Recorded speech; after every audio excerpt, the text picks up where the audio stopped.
باعث افتخار و سرفرازی است که امروز جمهوری تاجیکستان در عرصه بین المللی همچون کشوری تشبثکار در سمت مسائل آب و اقلیم اعتراف شده است.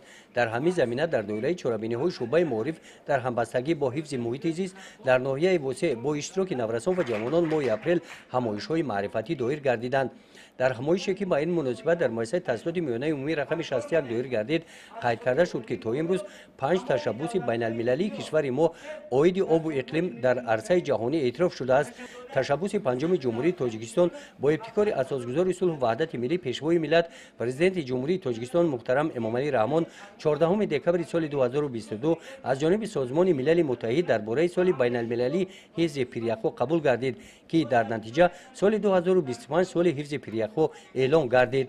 با این مناسبت اشتراکچیان این همایش با معروضه های پرمضمون و سخنهای بزرگان وصف کننده پاکی، زیبایی، آب و روشنایی، مناسبت غمخوارانه نسبت به آب و تازه نگاه داشتن محیط زیست برآمد کردند.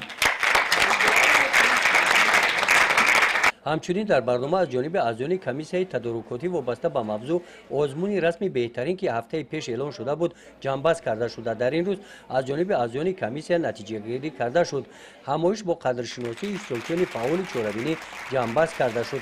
طبق اطلاع رهبریت شعبه معارف ناحیه برگزاری چنین چهاربینی‌های معرفتی منفعت‌آور بوده سویه دانش اکولوژی نورسان و جوانان را وسع می‌نماید.